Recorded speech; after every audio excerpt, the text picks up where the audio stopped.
Ningizimu Afrika worldwide, umhlaba wonke jikelele, ishidi elimhlophe MC Pholobaso Andile wakangcobo uyakubingelela ngalesi sikhathi. Kuwena uthe wakhetha kahle, wakhetha uSiyaviva TV1, inkosi ikubusise.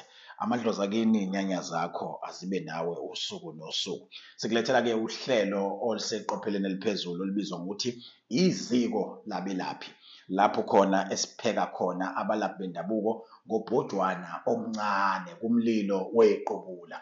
Siyakwamukela Dokotela uSiphikeleli, siyakwamukela Dokotela wabantu, siyakwamukela Nsizwa Endala ngemisebenzi yayo kodwa neminyaka incane kakhulu. Sifisa ukusho lokhu kugcwala umlomo ukuthi kuhlezi kuyintokozo njalo uma kanye nathi la kwaSiyaviva TV1 sikuphi ithuba ubingelela abantu emakhaya. Ngiyabingelela endlini zomsakazo eSiyaviva TV1, ngiyabingelela enhla nasezansi komkhulu kogogo, nibingelela uSiphikeleli endaweni yaseMona. uSiphikeleli inyanga, isangoma, umthandazi, uyini wena baba? uSiphikeleli uyixubi, uyinyanga, uyakwazi ukunyanga, ephinde futhi ekwazi ukubusisa amanzi namakhandlela, ephinde futhi ekwazi ukulapha izifo ey'segazini lomuntu. Uzothi omunye umuntu, mina ngiyaqala ukukubona Dokotela, noma sekushiwo ukuthi la kwaSiyaviva TV1 kuwena kusekhaya. Zihlukanise-ke kwamanye amaxubi noma kwabanye abalaphi bendabuko, wena uhluke ngani? uDr. Siphikeleli ahluke ngakho, ngingasho ngithi ngihluke ngomkhuleko, isikakhulukazi nangesandla esibusisayo. Izinto zenzeka. Izinto zenzeka. Kuyintokozo enkulu lokho kuthina Dokotela. Hlezi sizwa ngento yasekhasino. Mhlawumbe ungaphawula ukuthini? Ikhona into ekuthiwa umuthi wasekhasino. Umuthi onjani wona loyo? Amanga noma iqiniso? Kuyiqiniso kakhulu, umuthi wasekhasini ukhona. Kuyale kube amakhambi athakiwe, kuthakwe ney'lwane ey'kwazi ukuthi ziphoqe lesi simo osuke ubhekene naso, noma la osuke ufuna ukufinyelela khona endabeni yokuyinani emakhasini. Uyakwazi ukuthi usebenzise amafutha akhona ney'hlahla zakhona bese kukwazi ukuthi kuganye into ekhona. Lo muthi enithini nawo njengabalaphi bendabuko wasekhasino usiza nomuphi umuntu ongakaze agquma nokugqumile, yazalwa akaze aphalaza akaze enze lutho, engayibona esizakala ngalo muthi, noma fanele ube umuntu oseke wasizakala phambilini ngomuthi. Lo muthi awubheki yini ukuthi wena wakwahushula isisi noma ukazi usihushule, awubheki yini ukuthi wena umbulali noma uyena, ukuze lo muthi ungisebenzele wasekhasino, yile mqoka kimi ukuze ngikwazi ukusetshenzelwa uwo. Esiyale sikwenze lapha kaSiphikeleli, ngiyale ngikuthande kakhulu ukuthi siqale siqalaze noma siqale sibheke endaweni yasemsamo, ngesizathu sokuthi-ke ngiya ephuzwini lokuthi uma ngabe usebenzisa umuthi awukwazi ukusebenzisa umuthi phezu kwamabibi asuke ekwembethe, noma ngathiwa wona uzosebenza kodwa kwamele ukuthi siqale sithole sibone ukuthi esimeni sakho kukulungele ukuthi usebenzise. Angeke uze ufike ucele bese kumane ngikukhiphe endumbeni bese ngikunikeza wona. Kumele ngiqale ngithole kahle kahle ukuthi ubomi bakho bukanjani noma impilo yakho ikanjani, kuphi la uhambe khona wasuyathinteka khona noma sase siyaqhela isidalwa, ngoba ukukucacisa kakhulukazi la masuwusebenzisa uxhumana kakhulu nesidalwa. So kwamele ukuthi-ke uma ngabe uxhumana nesidalwa sihlanzeke ukuze sikwazi ukuthi sikulekelele. Ake sikhulume ngezinto abanye bethu abangakholelwa kuzo. Uthi omunye umuntu khona into ekuthiwa utikoloshe, uthi omunye khona into ekuthiwa umkhufu, uthi omunye khona into ekuthiwa umantindane, uthi omunye khona into ekuthiwa uphiyane. Kuningi nje. Abanye bethu sikuthatha njengemuvu noma njengamampunge. Mhlampe wena ungangenelela ukuthini kuleyo ndawo ukulapha umuntu ongakholelwa sanhlobo kulento noma ongakaze ayibona, uyenze uyidwebe ibe sebusweni bakhe? Ngingaye ngisho ngithi kukhona. Isikakhulukazi nje kukhona la ekufike kuhluke khona. Kuhluka ekuthenini kunezinto ezingavezelwa abantu asebekhulile ongeke uze uyibone uma ngabe kuwukuthi usukhulile.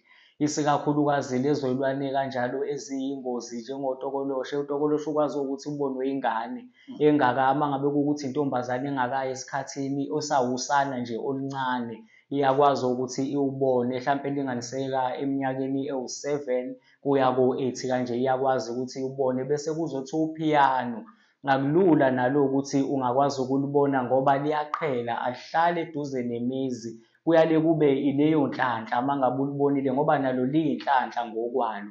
So kuyale kube isidalwa sakho esingiphethe sikwazi ukuthi sikubonise leyo nto noma iy'nyanya zakho noma iy'thunywa zakho ngesikhathi ukubona kukhona okuthize okusuke kudluliswa empilweni yakho. Okay.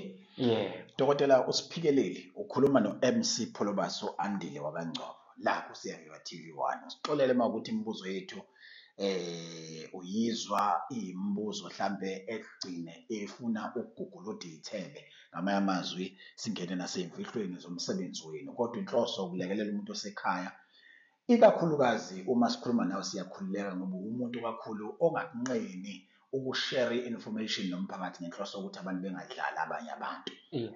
Right. Isangoma, umthandazi, inyanga, icubi ukuhlanganisa konke. Yeah.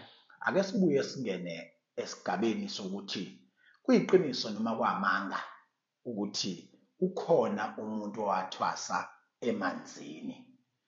Bese usinikeza isithombe esisoba sobala kulesi sifundo sinikeza sona manje ukuthi makuyiqiniso njani, makwamanga njani. Okay. Bakhona. Angeke ngize ngisho ukuthi ukhona uyedwa. Bakhona abake bathwasa khona emanzini. Kulokhu okwasemanzini kuyale kube imfihlo kakhulu ngoba kuyale kube isidalwa sakho esikuthatha size siyokubeka lapho. Kahle kahle kuwumgudo oyimfihlo yakho nesidalwa sakho ngoba ngisho yena umuntu oseke wathathwa isidalwa sayomfaka ngaphansi kwamanzi ukuthi eyofunda umsebenzi noma eyothatha umsebenzi. Siyale siphinde futhi lokho kungabi yinto ezomupha amandla noma esizomvulela kuyona ukuthi akakhanyiseke manje ekhanyisela abantu kunjengokuhlola. Angeke ngikwazi ukuthi ngingakuchazela ukuthi mangabe ngihlola kwenzeka kanjani. Kusuke kuyimfihlo kodwa kuyinto ekhona kakhulu. Ukuthi-ke abandile abantu abangena esigabeni sokuthi bawuthwase emanzini ngoba kusuke sekusondele kakhulu noma usuke ususondele kakhulu nesidalwa. Usuke ufana nomuntu oyisithunywa ukuthi hamba ofumbathisa okuthize bese uphinde futhi ukalelwe iminyaka ethize bese uphinde uyahlwithwa. Yingakho nje bengandile. Igama lohlelo yiziko labelaphi sipheka inyanga ngobhojwana omncane kumlilo wequbula. I-channel uSiyaviva TV1. Mawulithanda lolu hlelo sicela ukuthi ucommente lapha ku-comment section, ulike, ufollowe. Please don't forget to subscribe. Siyaqinisekisa ukuthi uma usubscribe-ile usuke uyingxenye ngokuphelele yalo mndeni. Masihlabela phambili dokotela, ngiyazi ukuthi unazo ezinye zezinto ozenzayo esigodlweni efanele siyithinte kwenkulumo esiyikhulumayo, kodwa ngifuna ukubuza umbuzo ucishe wandulele inkulumo yethu yokugcina othi-ke uma ngifika kuwe umuthi onginike wona ungangisebenzelanga noma ungangisebenzeli, yini ekufanele ngiyenze ukwenza ukuthi njengoba ngangifike kwabamnandi siqhubeke sixoxisane kamnandi? Ngikushiswa yini lokho? Iningi labantu likhala ukuthi lifika kumina inyanga nibamukele ngendlela enhle, kodwa mase buya umuntu ezothi nakho ungasebenzanga mkhulu, seniyaqova usenesidina kodwa wawuthe umgeza isidina kodwa usenesidina umuntu. Ake ngiqale ngiyabonga kakhulu ngoba kuyinto engathi kuthina sonke zinyanga iwufa oluthize olugcina selenze ukuthi futhi kugcine kucekeleka phansi isithunzi noma isidima sabantu abazinyanga. Ngizoqala la babukeli nabalandeli beSiyaviva TV. Mangabe usebenza umuntu uyinyanga kunezigaba ekumele nidlulisane kuzona. Angiqale nje ekuthenini engikulandelisisa kakhulu kaSiphikeleli. Umuntu mangabe kuwukuthi ufikile ekhaya ezogeza noma ufikile ezosetshenzwa, ngiyale ngicele kakhulu kuyena ukuthi-ke angicela ukuthi mangabe kukhona umbono noma kukhona iphupho akaliphuphile akabuye back ezongitshela lelo phupho ukuthi ngiphupha ukuthi nokuthi ukuze ngizokwazi ukuthi mina ngilandelele kuphi ephupheni lakhe ukuze ngizobona ukuthi le nto ade siyenzile iyona noma akusiyona yini na. Ifike ilahleke la egcina sekwenza khona ukuthi kube khona ungazwisisani kahle. Umuntu uyafika ezosetshenzwa ethi mangabe efikile ezosetshenzwa uzofika ehlala u-1 week la ekhaya bese yagxuma futhi yahamba yakwenye indawo. Umehluko ey'dalweni zabantu nasemzimbeni yabantu ayifani. Ukhona umuntu ongamsebenza ngosuku olulodwa izinto zakhe zithume ngosuku olulodwa. Kukhona umuntu ofuna ukulandelelwa njengokuthi uma ngabe kukhona isilwane obekwe sona, ngifike ngikukhiphe isilwane. Uma ngabe ngikukhiphe isilwane, mhlawumpe uzohamba uyovakasha emakhaya kwenu, okuyilapho lesi silwane la owasithola khona, bese uphinde usithole. Usuzophinda ubuye back futhi usuzothi siphikelele, isilwane asiphumanga. Kanti uma ngabe kuwukuthi siyalandelisisa kahle kahle, ifike ilahlekela ekuthenini abantu abazwani nokuhlala endaweni eyodwa. Uthi umuntu engakaboni kukhanya bese ephinde eyagxumeka kwenye indawo, ephinde egxumeka kwenye indawo. Engingakucela nenginganxusa ukuthi nikanani isineke nomuntu okusebenzayo. Umuntu okusebenzayo usuke esefana nomuntu owumzali noma owumfowenu noma oyilunga lomndeni, kangangokuba kumele sivulelane iy'fuba, isikakhulukazi ngey'bonakaliso ngoba izona ey'kwazi ukuthi ziqaqe noma ziveze. Uma ngabe kuwukuthi uwumuntu iy'bonakaliso zakhe ezingakacaci, ngiyakucela, ngiyakuphindelela, ungaphinde futhi unxuse noma ucele ukuthi ngisacela siphinde sibheke futhi ukuthi lento esiyenzile iyiyona yini. Isikakhulukazi-ke kaSiphikeleli, ngiyale ngibanxuse abantu ukuthi uma kukhona umsebenzi noma kukhona insebenzo ade siyenza, umuntu ngiyale ngimkhulule ngithi akaphume ehambe eyobheka ukuze ingabikho lento le yokugejana kwemibono ukuthi izinto zomuntu ayilunganga. ENingizimu Afrika, e-Afrika, worldwide, sicabanga ukuthi uhlelo lethu nilithokozele ngendlela eyisimanga. Sihleli nodokotela uDr. Siphikeleli abafuna inombolo yakhe ne-location abezwe kahle kusukela manje, bethatha amapeni namaphepha bese bekushicilela phansi bekwazi ukukusebenzisa. Manje usiphi inombolo zakho? Ngicela ukuthi siqale emakhambini akhona esigodlweni othi lawa ayakwazi ukuposeka. Amakhambi akwazi ukuposeka esigodlweni, ngiyale ngikwazi ukuthi ngipose abaney'nkinga zokuvula inhlanhla, kuyakwazi ukuthi kuposeke umuntu uma ngabe kumele evule inhlanhla. Nakhona futhi kunala ekufike kube khona isigatshana. Ngisengibuyela kuleli phoyinti lasemuva la endabeni yokuposa. kaSiphikeleli, engingakucacisa ngithi kuyakwazi ukuposa ilokhu okusuke kuqondene ngqo nento esesiyibonile kwelokuthi nansi into sengingakwazi ukuthi ngikupose. Ngoba okwenhlanhla siyakuposa, imbiza siyayiposa, amabhodlela eSiphikeleli siyawaposa. Esingakwazi ukuthi sikupose ilokhu okudinga wena muntu ukuthi usondele eduze kwekhaya uzothatha isibusiso sakho. ENingizimu Afrika, e-Afrika, umhlaba wonke jikelele, khumbula ngithe uphethe ipeni nephepha noma iselfoni, uzobhala inombolo kadokotela uSiphikeleli, ubhale nane ukuthi utholakala kuphi nendawo ngokwe-location yakhe. Kodwa mande ubhale lokho, kuthole phela ukuthi ngokwakaSiphikeleli kuyahlolwa na, makuhlolwa kuba malini? kaSiphikeleli kuyahlolwa. uSiphikeleli uyahlola efonini, kuyale kuba u-300 efonini, bese kuzothi ekhaya endumbeni kuba u-250. 250 esigodlweni, ocingweni, uma ungezofika kuba u-300 kuphela. Uzothiwa omunye umuntu uma ngifuna ungichazela iphupho nje kuye kube yimalini? Ukuhlaziya asazani, siyaqala ukubonana noma ngiyiclient lasekhaya noma ngizwe kuthiwa uyawachaza amaphupho, how much? Ukuhlaziya iphupho kuyale kuba u-150.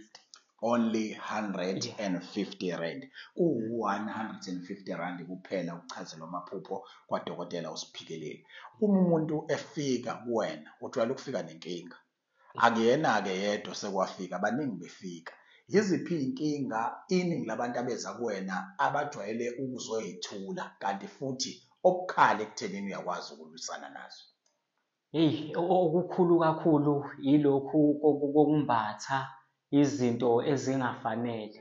Ngingasho nje ngithi engidila nakho yilaba abantu abaphumile bayothatha izinto zokulungisa impilo noma abaphumile bayothatha lento and then emva kwalokho bese bephinde behluleka futhi ekuhambeni kwesikhathi noma bese bejikelana nento yabo ade bethi izobakhuphulela inhlanhla. Iyona nto engingasho ngithi ngikwazi ukuyilungisa kakhulu bese kuzoba isilwane ngoba nayo isafaka indaba yesilwane phakathi leyo yinto leyo. Manje ezinguwumuntu okwazi ukuthi edile nomsamo, ngiyakwazi ukuthi ngixoxe ney'dalwa, ngishweleze ngendlela engishweleze ngayo bese inhlanhla yomuntu iyaqhubeka ivuleke. Uzothi omunye umuntu isigubhu, uphondo liyatholakala kaSiphikeleli? Cha, alitholakali kaSiphikeleli. Kungani uSiphikeleli lezi zinto engayinikeza abantu? Into eyenza ukuthi ngingabanikeza abantu, ngiyale ngikusabe kakhulu ngoba okunye kwakho kuyimpoqo okuthenini igcine isiphoqa isidalwa sakho ukuthi asisebenze ngale pace yalesi sigubhu noma nge-pace yalolu phondo. Kanti ekugcineni kosuku isidalwa sihamba bese siyakhathala, iy'lwane ayikhathali. I-pace yesigubhu yobungozi noma i-pace yesigubhu yobuhle? Iyingozi. Udokotela-ke uSiphikelele uthi-ke akayikhiphi iy'gubhu ney'mpondo, basobha i-pace yalento onikezwe yona ukuthi inobungozi obungakanani. Dokotela, ipha abantu iy'nombolo zakho nama-directions. Inombolo la engitholakala khona iyodwa nje, ithi 068 068 11 11 42 42 043. 043. Udokotela uSiphikeleli otholakala endaweni yaseMona, iMona le esothungathi endwedwe, not iMona le kaMaphumulo bale bedideka abantu abaningi. Imona nje le ela othungathi. Uma ngabe usuka nje eThekwini noma ngathiwa usuka eGoli noma ngathiwa usuka kuphi, uma ngabe ukwehla nje eDurban Stage uzobe usuthatha iy'moto eziza othungathi straight. Uma ngabe ususothungathi-ke usungafona-ke uzobe usufikile khona kwaSiphikeleli. amazwi akho okugcina nokukhuthaza abantu nokunye ucabanga ukuthi kusalile ofisa abantu bekwazi ngodokotela uSiphikelele? Amazwi ami okugcina nokukhuthaza abantu, ngiyacela ngiyafisa futhi kakhulu ukuthi silandele lokhu esazalwa sikufumbethe noma esazalwa sikufumbathisiwe, singaphoqi okungasisikho okwethu.